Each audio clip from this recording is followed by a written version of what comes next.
Hey, it's Dr. Shrum here, coming from the snore room. The snore room is also a sunroom, and there's a storm out there somewhere. If it gets really loud in here, it's because there are 3 skylights in here. That means the storm started and it's hailing. So I'll talk fast. Allergy season, in case you haven't noticed. And allergy season means itch for the dog and the cat. Some cats will cough. Most of the time, it's itch, itch, itch, itch. We've seen dogs itching. We've seen ear infections cropping up already, chewing on their feet. We've had a pretty nasty skin infection come in today, secondary to the itching. And the pathophysiology of this is the same as when we get sinus infections. Okay, so the local immune system falls apart, freaking out about pollen. Okay, and when that happens, it totally ignores the bacteria and yeast that are typically just hanging out there, not creating an issue. And suddenly, they get an opportunity to create a big issue.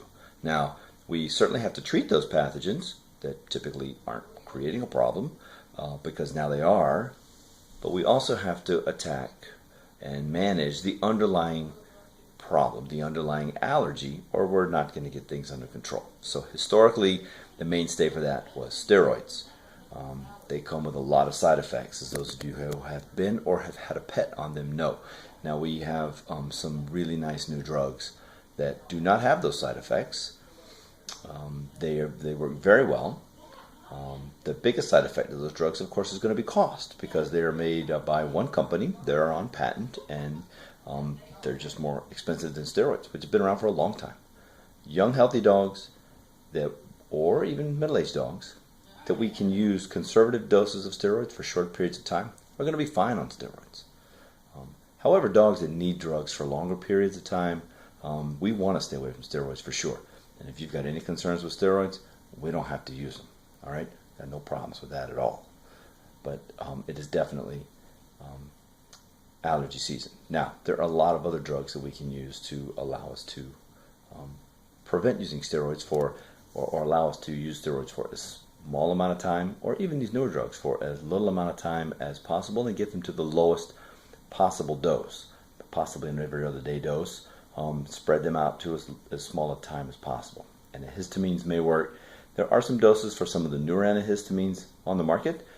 There are no placebo-controlled studies that show that they work any better than the old mainstays of chlorpheniramine, hydroxyzine, or Benadryl. In fact, some of the newer drugs are metabolized into Benadryl, chlorpheniramine, or hydroxyzine. And that's how they work. Again, we have doses for those, and there is no magic to which antihistamine you choose. It's whichever one works, just like in us. We do not recommend Sudafed for dogs. They're pretty sensitive to it, and Sudafed is not an antihistamine. It's a decongestant. We don't know if dogs get sinus infections. I'm sure they do. In some cases they do. They don't appear, they can't complain about sinus headaches, but they don't appear to have nearly as much issue with nasal and postnasal drip and congestion during allergy season as we do. Most of their issues are itch. Interestingly, about a third of humans with allergies have itch as a major sign as well. I'm one of those lucky people. So if your dog is itchy, I'm allergic to dogs, and their skin is turning over quickly, you're going to see me in the room doing this quite a bit. So I will apologize in advance for that. There are a lot of things that we can do. The sooner we get started on the allergies in your dog or cat, the easier it is to get them under control. The longer you wait, the more infection they have, the more they're chewing on those feet. Not only are they more miserable, and you're more miserable because you can't sleep, the harder it is to get it under control. The more money it's going to cost you, the sicker they're going to be, the more drugs it's going to take, the longer it's going to take to get it under control, and the worse off the whole situation, the more frustrating everybody's going to be. So, the sooner we get started, the better it's going to be. Here we are at the beginning of the spring. I know it was cold last week. The trees know it was cold last week. And if you look at them, they're about to pop. All of our cars are going to be yellow by the weekend. Mark my words. Okay, I think that's all I got for you. There's lots we can do. Baths work great. Medicated shampoos work great this time of year. Talk to us about which is the best one for your dog, because there are a bunch of them out there. You don't necessarily need my brands, but I can tell you which ones of the brands that you like are going to work best, because there's different types for different skin issues. Lots of them out there. Tons of them out there. And trust me, Dr. Google's got lots of ideas. Facebook has even more.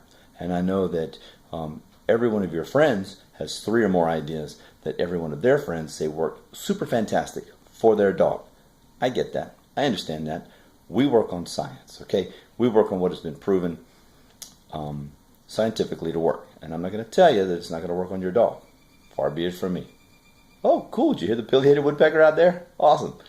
Anyway, I'm not going to tell you that it's not going to work on your dog. Certainly it will.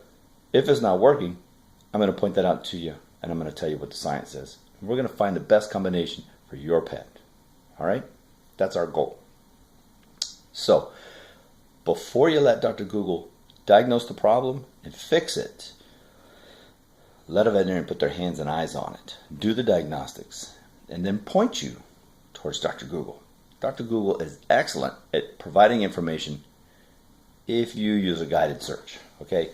If you shotgun Dr. Google, scare you to death and just make your dog sicker in most cases. It'll certainly serve to make my dog sicker. That's for sure. All right. Okay. You see the shiny head. There's 3 more running around the house. You've seen the links on the Holly Tree website and Facebook, on my personal Facebook for St. Patrick's. Be sure and get your donations in. We have the $1,500 challenge donation out there. We've already sent the check to St. Patrick's. We need you to help us match it. We're a little over a third of the way there. Match it, match it, match it. Kids with cancer need our help now, right now, today, yesterday, last week, and definitely into the future. Okay, that's it. You guys, take it easy. Take your antihistamines. Get lots of rest. Carry the tissues with you. Rub your face. Don't rub your eyes. And get your dogs in to see us if they're scratching. Have a great day.